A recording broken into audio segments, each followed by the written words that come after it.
Hello everybody, my name is Megan. Thank you so much for joining me today. Welcome back to my channel. If you're new to my channel, I am a recording artist and I am a musician.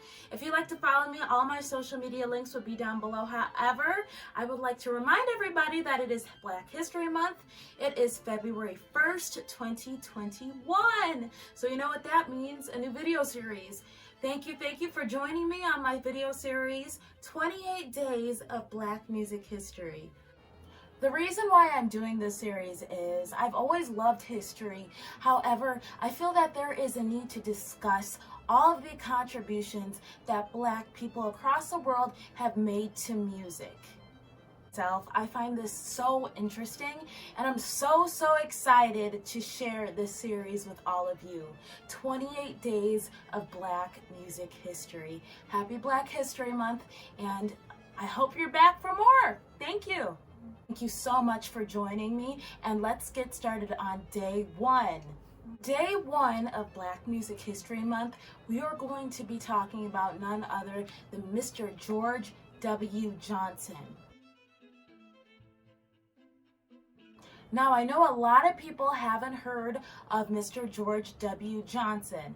However, he is officially the first Black American to have a recording career.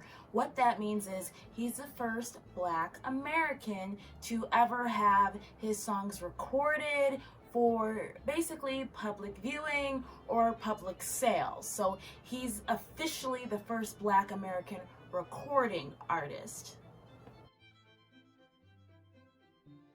So Mr. George W. Johnson was born October 1946 in Virginia. He was born a slave to a 13-year-old mother and a 15-year-old father.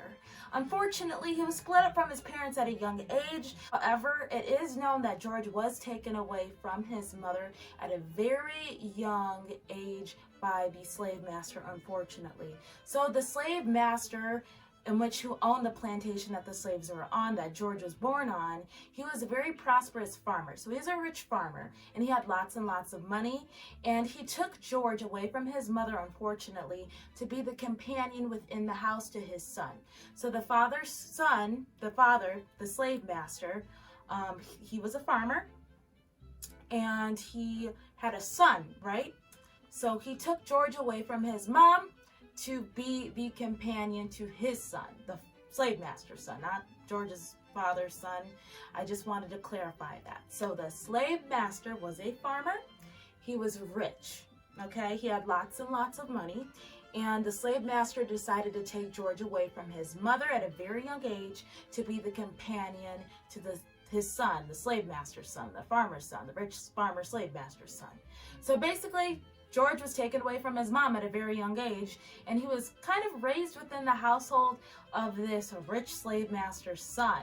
So George's upbringing was a little different from other slaves. Since he was a companion to the son, he did learn how to read, he did learn how to write, and he also learned about music. He developed a deep love for music. And back in those days during slave times, as we all know, lots of Black men, lots of slaves had their fingers cut off or had other parts of them cut off if they did learn how to read. And unfortunately, that's a deep, dark, sad history of slavery. You know, people got their limbs cut off for learning how to read and write. However, George was looked at as a lucky slave because he could read, he could write, and he could play music and not be beaten or whipped by the master. So, fast forward, slavery ends. George starts working as a laborer before he moves to New York City in the 1870s. Now, it's the 1870s, slavery is over, but racism is definitely not over. So George takes up an act as a street performer in the streets of New York City. He dances and he sings for coins, for nickels, for pennies. Unfortunately, lots of other Black people in the area did not like what George was doing. Understandably, they did not like what George was doing because the songs he was singing, or were singing, happened to depict very negative stereotypes about Black people in those days. And now, literally, those stereotypes still exist now. So fast forward to 1890. early 1890, around January 1890 between May 1890. Mr. Charles Marshall of the New York Phonographic Company and Mr. Victor Emerson of the New Jersey Phonographic Company. They both noticed Mr. George W. Johnson, they've noticed that he is performing in the streets of Manhattan and he's performing on ferries along the Hudson River. Both men take interest in Mr. George Johnson and offer him 20 cents each 2-minute recording for these coin-operated machines that people would listen to. George obviously was ecstatic because, 20 cents per 2 minutes of recording was a lot of money back in those days, especially for a black man to make. Remember, he was born a slave and now he was a street performer in New York City. So this was kind of like a dream to him that he could make this money doing something that he really enjoyed, which was singing and whistling. So both Mr. Marshall and Mr. Emerson have George record on these wax-type phonographic cylinders. I'll try to find a picture of what they look like and put it on screen for you guys. Hopefully here, I'll have it. So George Johnson was not only a great singer, he was a great whistler. He could whistle on pitch. He had a very boisterous laugh within his recordings. And that's what people loved about his voice. It was boisterous and they were very, very, very hearty laughs. Fortunately, Mr. Johnson's, one of his most popular songs was called The Whistling Coon. Yes, you heard it right, The Whistling Coon. And people, except basically Black Americans who are the laughing part of the joke, loved the song. They adored it and they paid lots of money to listen to it. Whistling Coon, George decided to record the laughing song, and that actually became a huge hit with George, made him good money, made the phonographic companies good money, and it sold lots and lots of records. So between the years of 1890 and 1895, it is believed that George sold about 25 to 50,000 wax cylinders of the laughing song and the whistling coon. So those are huge numbers. Unfortunately, again, the subject matter of the song was extremely degrading towards Black Americans, towards African Americans.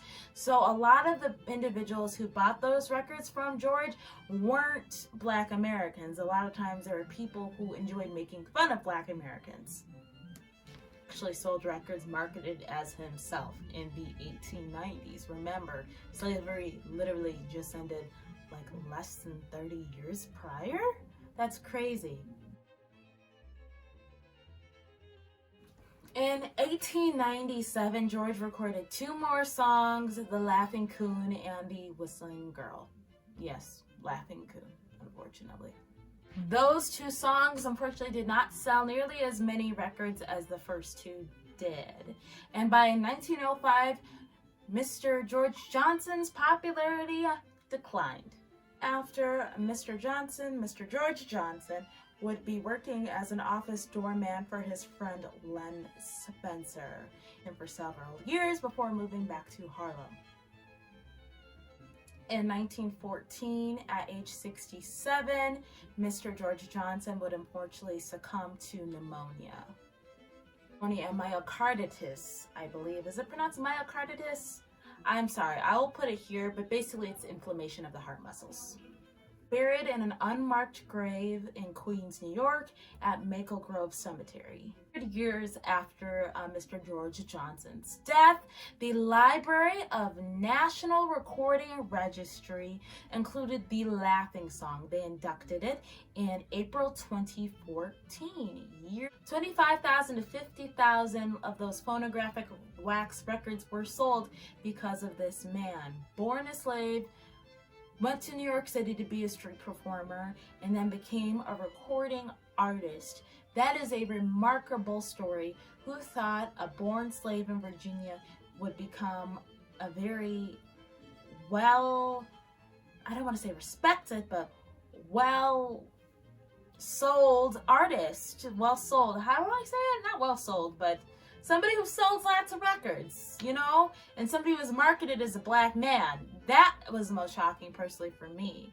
However, thank you so much for joining me. Thank you for learning about the story of Mr. George W. Johnson.